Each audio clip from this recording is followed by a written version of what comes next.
तो जय हिंद दोस्तों, आइए फिर हम अपने फोर्थ चैप्टर जिसकी बात हम कर रहे थे, जिसका नाम था ocean floors, structure of ocean floors, 8th standard geography का फोर्थ लेसन चल रहा है, जिसके हम सेकंड पार्ट की बात कर रहे हैं। ठीक है, फर्स्ट पार्ट मैंने अभी देखिए आपको बता दिया था। ठीक है, वो ये वही पार्ट है। ठीक है, और अब हम सेकंड पार्ट की शुरुआत कर रहे हैं। देखिए, हम एक ही साथ सारी वीडियोस बनाते हैं, बस आपको अलग अलग पार्ट्स में डिवाइड करके बस आपके सामने अलग अलग पार्ट्स में रखा जाता है। ठीक है, पढ़ाने को हम एक ही पार्ट से पढ़ा देंगे। सारी वीडियोस लेंथी हो जाते हैं, जिसकी वजह से हमें उसे शॉर्ट करके पढ़ाना पड़ता है, जिससे आपको बोर न हो। क्लियर है? तो जैसे मैंने आपको पहले बता दिया था कि कॉन्टिनेंट्स होते हैं, कॉन्टिनेंट्स का ही पार्ट होते हैं जो स्ट्रक्चर ऑफ ओशन फ्लोर्स होते हैं। जो फ्लोर्स होते हैं वही कॉन्टिनेंट्स का ही पार्ट है, बस फ़र्क क्या है, इसके ऊपर पानी आ गया है। क्लियर है? वही माउंटेन्स, प्लेट्यू प्लेन इसमें भी दिखेंगे। देखिए, वही माउंटेन प्लेट्यू प्लेन आपको इसमें भी देख रहे हैं। तो अब तक हम लोग ने आपको 3 स्ट्रक्चर बता दिए थे। इसका नाम था कॉन्टिनेंटल शेल्फ, कॉन्टिनेंटल स्लोप्स और ट्रेंचेस। ये तीनों हमने आपको बता दिया था, सब बेहतरीन तरीके से आपको समझा दिया था। अगर आपने नहीं देखा है तो आप जाके हमारा फर्स्ट पार्ट देख सकते हैं। ठीक है, क्लियर है? अब हम बढ़ते हैं आगे। ठीक है, ये थर्ड तो हमने कर लिया था। सर ये फोर्थ, अब आगे का जो स्ट्रक्चर है ये क्या है? फोर्थ। सर इसका नाम क्या है? तो सर मैं इसको रफ कर दूं, मरियाना ट्रेंच, इसको रफ कर देता हूं मैं। ठीक है, ये सब याद रखिएगा सर कि ट्रेंचेस का एग्जांपल क्या है? मरियाना ट्रेंच कितना कह रहा है? 11,034 मीटर्स। और क्या इंडियन ओशन में भी कोई ट्रेंच है? हाँ सर है, इसका नाम है सुंदर ट्रेंच है, जावा ट्रेंच। क्लियर है? तो इसको हम लोग पढ़ेंगे। आइए देखते हैं। तो जो फोर्थ वाला है इनका नाम क्या है? Abyssal plain. Abyssal plain. Sir ये एबिसल क्या होता है? सर एबिसल का मतलब होता है something which is very deep, मतलब ऐसी कोई जगह जो बहुत गहराई में हो। क्या क्या बोलेंगे? समथिंग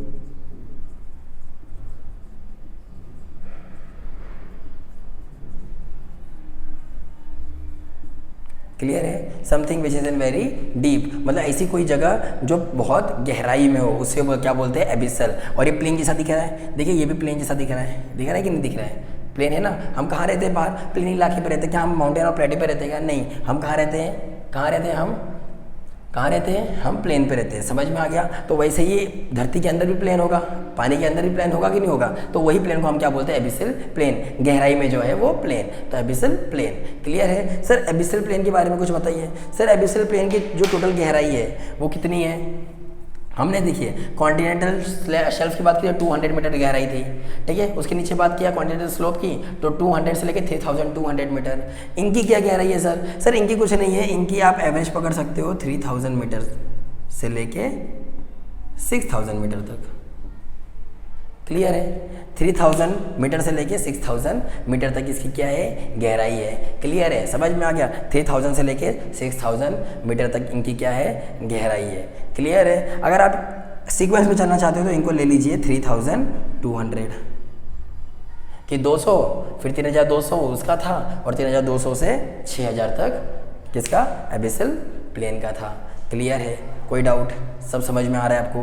तो आप 3000 से 6000 भी लिख सकते हैं। कोई कोई बुक इसके अंदर 4000 भी मीटर दिखाते हैं। डीप क्या है? डेप्थ। क्लियर है कि डेप्थ कितनी है सर? 3200 मीटर से लेकर 6000 मीटर तक या 4000 मीटर तक डेप्थ है। आप 6000 लिखिए चलेगा। ठीक है? क्या है, कोई कोई बुक में गलत इंफॉर्मेशन भी भरी गई रहती है, तो जिसकी वजह से मैंने आपको 4000 मीटर भी दिखा दिया, लेकिन अप्रॉक्स होता है 6000 मीटर तक। क्लियर है? उसकी जो डेप्थ होती है, क्या सर ये कोई इकोनॉमिक जोन है? सर कुछ इकोनॉमिक जोन नहीं है, धरती के एकदम पानी के एकदम नीचे पाया जाता है।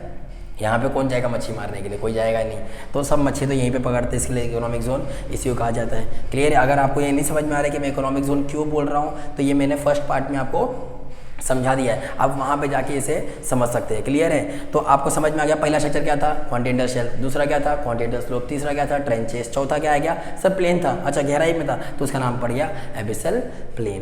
क्लियर है? समझ में आ गया? सर ये क्या है? सर ये हमारा 5वां स्ट्रक्चर है, जिसका नाम है, देखिए माउंटेन दिख रहा है ना, देखिए ये भी माउंटेन, ये भी माउंटेन, बस ये पानी में, ये पानी के ऊपर है। तो इसको बोलेंगे हम लोग, क्या बोलेंगे इसे? 1 मिनट। तो इसे बोलेंगे हम लोग माउंटेन। क्लियर है? इसे क्या बोलेंगे? माउंटेन। सर आप इसमें एक और पॉइंट ऐड कर सकते हो कि ये क्या है सर? अफोटिक जोन में आता है। ये हम सब जगह डाल सकते हैं, क्योंकि फोटिक जोन 200 मीटर तक था और 200 मीटर के नीचे जो भी मिलेगा सबके अंदर डाल दो कि ये कहाँ पे आते हैं? अफोटिक जोन के अंदर आते हैं। क्लियर है? अब फिफ्थ में देखो सर ये माउंटेन दिख रहे हैं, लेकिन सर पानी के अंदर तो कुछ अलग नाम होगा कि नहीं होगा सर, कुछ अलग नाम होगा कि नहीं, तो इनका नाम दे दिया जाता है, माउंटेन है तो इनको बोलते हैं सबमरीन माउंटेन। क्या बोलते हैं?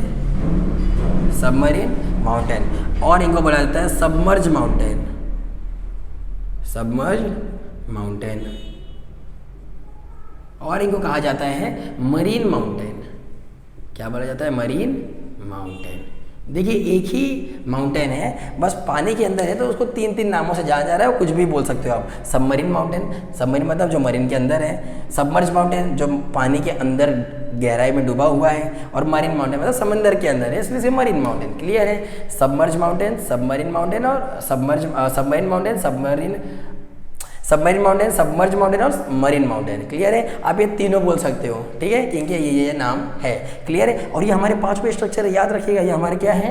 पांचवें स्ट्रक्चर है। ठीक है, तो सर ये लंबे होते हैं? हाँ सर ये लंबे होते हैं। कितने लंबे होते हैं सर? सर ये कई किलोमीटर्स के होते हैं, 3 किलोमीटर, 3000 मीटर, 4000 मीटर। ठीक है, और सर कुछ तो इतने बड़े होते हैं अंदर 6-6 हज़ार मीटर कि ये गलती से अगर यहाँ से सर ये ऐसे करके ऐसे बाहर आ गए तो इसी को क्या कहा जाता है? इसी को क्या कह देंगे हम? आइलैंड्स। क्या बोलेंगे इसे? आइलैंड। क्लियर है? क्लियर है? देखिए आइलैंड, देखिए दो चीज़ होती है, एक आइलैंड होती है, एक आइलैंड होता है, ठीक है, और एक होता है पेनिनसुला। क्लियर है? आइलैंड क्या होता है सर? जिसके चारों साइड से वाटर हो, तो इसके चारों साइड से वाटर बनेगा कि नहीं बनेगा, इसलिए इसको आइलैंड बोलेंगे। पेनिनसुला क्या होता है सर? सर पेनिनसुला क्या होता है? जिसके 3 साइड से वाटर हो। क्या सर इंडिया के पास कोई पेनिनसुला है क्या? जी हाँ सर, इंडिया के पास पेनिनसुला है। देखिए मैं आपको बताता हूँ।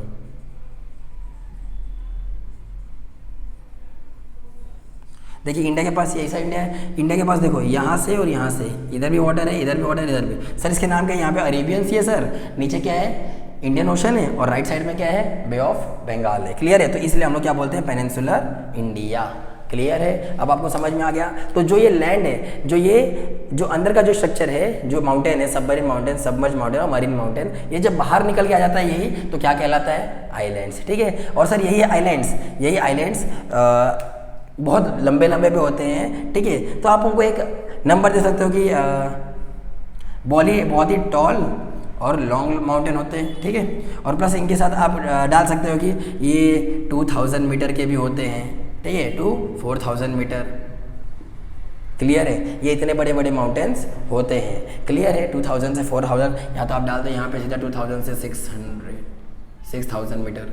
क्लियर है? क्योंकि ऐसे भी बड़े बड़े माउंटेन्स होते हैं ना जो बाहर तक चले जाते हैं, तो वो भी हमें इंक्लूड करना पड़ेगा। क्लियर है? अगर एवरेज पूछोगे तो आप 2000 से 3000 डाल दो, 0 to 2000 से 3000 मीटर।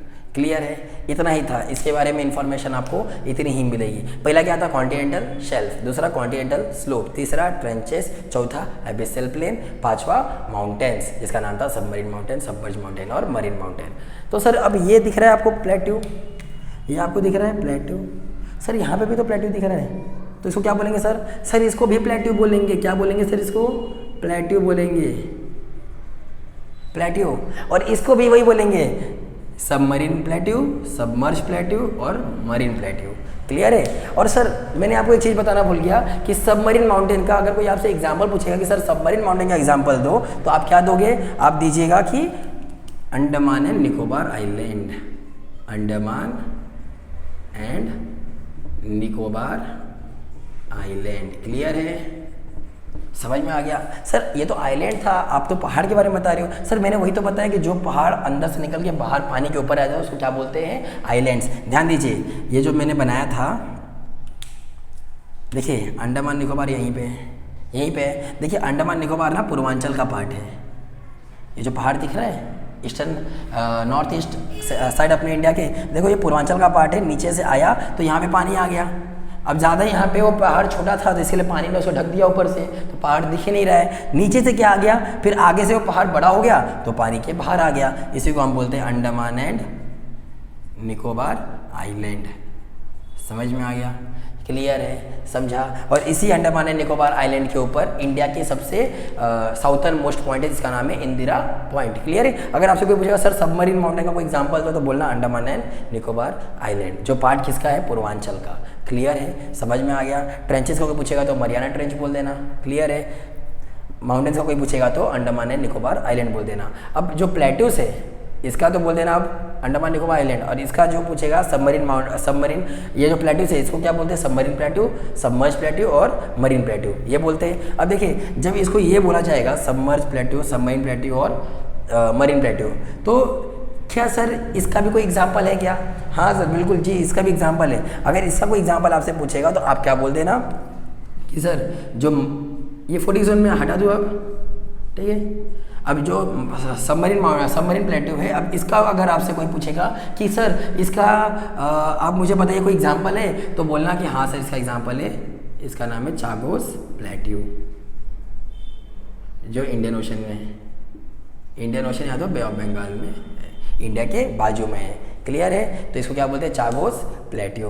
क्लियर है? समझ में आ गया? चागोस प्लेट्यू हमारे इंडियन ओशन के साइड है, बे ऑफ बंगाल के साइड है। क्लियर है? इसी को बोलते हैं चागोस प्लेट्यू। क्लियर है? ट्रेंच से बताइए, मरियाना ट्रेंच, क्या इंडिया के साइड कोई ट्रेंच है? हाँ सर, सुंडा ट्रेंच और क्या है, जावा ट्रेंच, एक ही होता है। सर कोई माउंटेन है हमारे यहाँ ऐसा जो पानी के अंदर हो और जो बाहर निकल आया हो? हाँ सर, एक आइलैंड है, इसका नाम है अंडमान एंड निकोबार आइलैंड, वो भी किसका पार्ट था, पूर्वांचल का पार्ट था, पानी के अंदर है। क्लियर है? जो मैंने आपको यहाँ पे दिखा दिया। सर इसको क्या बोलते हैं mountain, submarine mountain, submerge mountain और मरीन माउंटेन। प्लेट्यू क्या बोलते हैं, सबमरीन प्लेट्यू, सबमर्ज प्लेट्यू और मरीन प्लेट्यू। सर इसका कोई एग्जाम्पल है क्या? हाँ सर एग्जाम्पल है, इंडिया के साइड है, इसका नाम है चागोस प्लेट्यू। क्लियर है? समझ में आ गया? इतना आपको समझा। अब आ जाइए सर इसके आगे रीचेस के ऊपर। क्या है, क्या नाम है, रीचेस। क्या है sir, reaches. Reaches, sir reaches क्या होता है? सर आपको पता है कि टाइटैनिक डूब गई थी। सर मैं इसको रफ करता हूँ और मैं आपको एक चीज़ बताता हूँ, ठीक है। देखिए मैं आपको थोड़ा सा बेहतरीन तरीके से समझाता हूँ।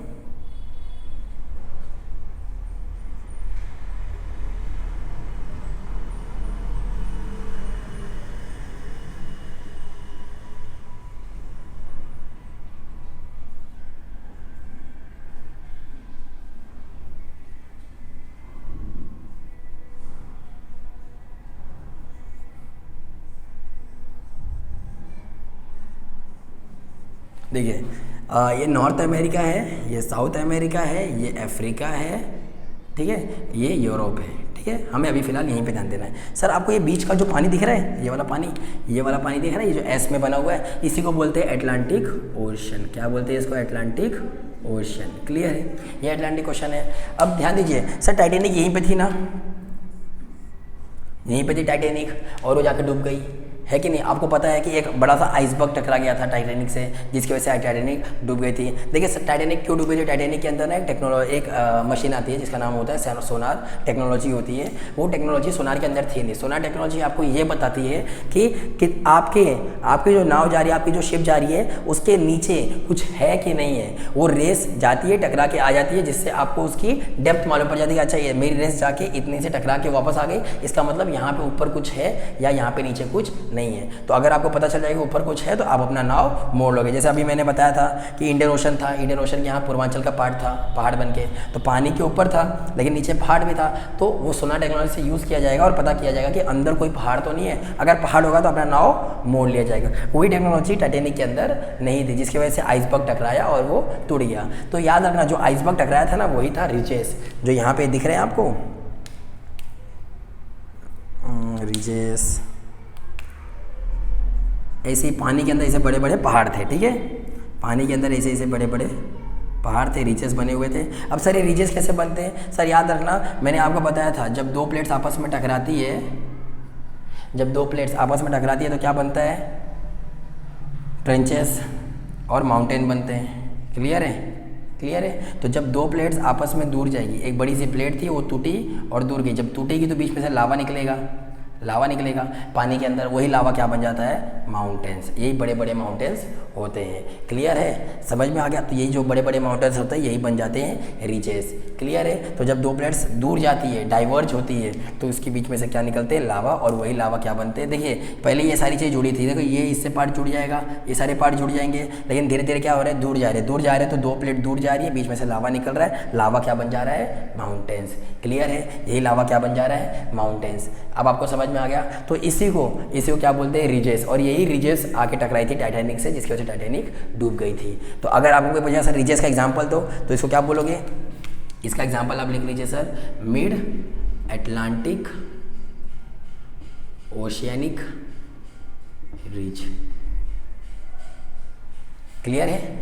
मिड एटलांटिक मतलब सर ये एटलांटिक ओशन है ना, एटलांटिक ओशन के बीच में है कि नहीं, इसलिए इसको बोलते हैं मिड एटलांटिक ओशन। क्या बोलते हैं? Mid Atlantic ocean. और ये क्या है? रीचेस बन गए हैं ना, तो इसको बोलते हैं रीचेस। क्लियर है? समझ में आ गया? तो इसी को बोलते हैं mid Atlantic oceanic reaches. Clear है? समझ में आ गया आपको? सारे स्ट्रक्चर समझ में। पहला था कॉन्टिनेंटल शेल्फ, दूसरा कॉन्टिनेंटल स्लोप, तीसरा ट्रेंचेस, चौथा एबिसल प्लेन, पांचवा सबमरीन माउंटेन, सबमरीन प्लेट्यू, और फिर उसके बाद सातवां आ जाएगा आपका, क्या आ जाएगा? रिजेस। क्लियर है? समझ में आ गया? ये हो गया छठवां था हमारा, और ये हो गया हमारा सातवां। क्लियर है? सर पानी के अंदर आपको एक चीज़ बताता हूँ, ये जो सबमरीन माउंटेन था ना, इसके मैं आपको एक और एक्स्ट्रा नॉलेज दे देता हूँ कि ये जो सबमरीन माउंटेन है ना, इसकी जो हाइट होती है वो बहुत बड़ी होती है। हमारे पास लैंड के ऊपर जो सबसे बड़ा हाइट है वो है 8848 मीटर, जो हमारा माउंट एवरेस्ट है। आपको मालूम है पानी के अंदर एक ऐसा पहाड़ भी है, हवाई आइलैंड के साइड एक ऐसा पहाड़ भी है जो कितना बड़ा है? 11,330 मीटर का है। सॉरी 9,000 है शायद, हाँ 9,000 है, 9,330 मीटर का है। देखिए इसका नाम है माउंट मौना किया, ये हवाई आइलैंड के पास है। क्लियर है? और वहीं हमारा जो माउंट एवरेस्ट है, क्या ना, उसकी हाइट कितनी? 8848 मीटर, और नाम क्या है? Mount Everest. ठीक है? देखिए बड़ा कौन है? ये 9,330 किलोमीटर, और ये 8,848 किलोमीटर। छोटा तो ये हुआ, फिर इसे क्यों वर्ल्ड का हाईएस्ट, सबसे बड़ा टॉलेस्ट माउंटेन कहा जाता है? क्यों कहा जाता है इन्हें वर्ल्ड का टॉलेस्ट माउंटेन? क्यों कहा जाता है? समझ में आ गया क्यों कहा जाता है? सर क्योंकि ये लैंड के ऊपर है, ये हमारे काम में आएंगे, ये लैंड के ऊपर है। ठीक है? ये क्यों नहीं है? सर ये पानी के अंदर है, हमारे कोई काम का नहीं है। ये पानी के अंदर है, चाहे कितना ही बड़ा हो जाए, हमारे कोई काम का नहीं है। अगर यही लैंड पे होता तो दुनिया का सबसे बड़ा माउंटेन जो होता वो होता मौना किया, जो हवाई आइलैंड पैसिफिक ओशन में है। क्लियर है? वही, लेकिन जो माउंट एवरेस्ट है वो धरती पे है ना, इसलिए धरती पे जो सबसे बड़ा माउंटेन है उसका नाम है माउंट एवरेस्ट, जिसकी हाइट है 8848 मीटर। क्लियर है? समझ में आ गया? क्या सारी चीज़ें आपको समझ। अब अगर आपसे किसी ने क्वेश्चन पूछा, सर ह्यूमन एक्टिविटी सबसे ज़्यादा कहाँ होती है, कौन से स्ट्रक्चर में होती है, बोल देना कहाँ पे होती है? कॉन्टिनेंटल शेल्फ है। सर कॉन्टिनेंटल शेल्फ के बाद कौन सा आता है? कॉन्टिनेंटल। उसके बाद सर ट्रेंचेस है। ट्रेंचेस का सर हर पानी में मिलेंगे क्या? सर ट्रेंचेस हर पानी में नहीं मिलेंगे। जहाँ पे दो प्लेट्स कन्वर्ज होती है, माउंटेन्स बनते हैं, उसी माउंटेन्स के नीचे क्या बनता है? ट्रेंचेस। ठीक है? हर पानी में मिलेंगे। सर कोई एग्जाम्पल दो ट्रेंचेस का। सर पैसिफिक ओशन में दुनिया के सबसे बड़े ट्रेंचेस का नाम है मरियाना ट्रेंच, जिसकी टोटल हाइट है 11,000 कहाँ पे है मरियाना ट्रेंच? 11,000 है ना, 11,034 मीटर करके है। क्लियर है? समझ में आ गया? या जो पानी के अंदर गड्ढे होते हैं उसके ट्रेंचेस बोलते हैं, जो धरती के ऊपर ट्रेंचेस होते हैं उसको बोलते हैं पॉट होल्स। क्लियर है? उसके आगे एबिसल प्लेन आता है। एबिसल प्लेन सर आपको मैंने बता दिया था, जो प्लेन बहुत गहराई में, उसको क्या बोलते हैं? Abyssal plain. क्लियर है? इसकी मैंने डेप्थ भी आपको बता दी थी। क्लियर है ना? एबिसल प्लेन की डेप्थ 3,200 मीटर से लेकर 6,000 मीटर तक। क्लियर है? कहीं 4,000 भी लिखा रहता है। समझ में आ गया? अब इसके आगे mountains, submarine mountain, submerge mountain, plateau, submarine plateau, submerge plateau. Submarine mountain का एग्जांपल मैंने आपको दे दिया था, अंडमान निकोबार आइलैंड जो इंडिया के पास है, और प्लेट्यूज के बारे में मैंने आपको बता दिया था कि चागोस प्लेट्यू जो इंडियन ओशन की साइड है। क्लियर है? फिर उसके आगे मैंने रीजेस बता दिया था। दुनिया में सबसे बेस्ट एग्जाम्पल रीजेस का अगर कोई देता है तो उसका नाम है मिड एटलांटिक ओशनिक रीज, जो दो प्लेट्स आपस में जब डाइवर्ज होते हैं तो बीच में से लावा निकलता है, वही लावा जब ठंडा होता है तो पहाड़ बन जाता है, उसी पहाड़ को रीजेस कहा जाता है। क्लियर है? और टाइटैनिक वहीं पे डूबी थी। क्लियर है? अब ये सब नाम याद रखिएगा, Chagos plateau, submarine plateau. Clear है? Chagos plateau, Andaman Nicobar island, Hawaii island जो मैंने बताया माउना किया, और फिर माउंट एवरेस्ट। ये सब याद रखिएगा। ट्रेंचेस याद रखिएगा। ठीक है? कॉन्टिनेंटल शेल्फ, स्लोप, ये सब याद रखिएगा। हम मिलेंगे आपसे अगले लेक्चर में, और अगले लेक्चर में मैं आपको पूरा मैप बता के ये बताऊंगा कि कहाँ पे कौन सी चीज़ एग्जिस्ट करती है, कौन से ओशंस कहाँ पर है, कौन से प्लेट्यूज कहाँ पर है, कौन से माउंटेन्स कहाँ पे है, कहाँ पे कौन सा ट्रेंचेस बन रहे हैं। क्लियर है? जब दो प्लेट्स आपस में टकराते हैं तो क्या होता है, ये सारी चीज़ें हम आपको अगले चैप्टर में समझाएंगे। ठीक है? और उसी के साथ साथ उसी चैप्टर में हम ये कोशिश करेंगे कि आपको बताने के लिए कि अलग अलग ये जो स्ट्रक्चर होते हैं इसके ऊपर डिपोजिशन होता तो होता कैसे है, क्या क्या रिवर्स अपने साथ लेके आते हैं, इसकी वजह से समंदर के अंदर, देखिए सारे वेस्ट समंदर के अंदर ही जाते हैं। क्लियर है। सारे वेस्ट समंदर में जाते हैं, आपका डोमेस्टिक वेस्ट हुआ या कोई भी वेस्ट हुआ, घर का जो भी कचरा होगा वो कहाँ चले जाता है लास्ट में, समंदर के अंदर। तो हम ये पता करेंगे कि समंदर के अंदर जाने से क्या क्या हो रहा है, क्या क्या समस्याएं हैं, वो सारी चीज़ें आपके सामने रखेंगे। ठीक है, आई होप आपको सब ये समझ में आएगा। अगर आपको ये समझ में आ रहा है, क्योंकि बहुत बेहतरीन तरीके से आपको डायग्राम के साथ समझाया जा रहा है, अगर आपको ये समझ में आ रहा है तो आप हमें लाइक करके सपोर्ट भी कर सकते हैं, जिससे हमें मालूम पड़ेगा कि आपको हमारा कंटेंट पसंद आ रहा है, ताकि हम और बेहतर आपको कंटेंट लेके आएंगे। ठीक है, जिसकी वजह से आपको और क्लैरिटी आएगी। क्लियर है, तो आप हमारे चैनल राज अकेडमी दीवा को सब्सक्राइब भी कर सकते हैं। ठीक है, और बाकियों में शेयर भी कर सकते हैं, क्योंकि बहुत बेहतरीन तरीके से हम आपको समझा रहे हैं। ठीक है, मिलते हैं अगली वीडियो में, अगले पार्ट में। तब तक के लिए जय हिंद।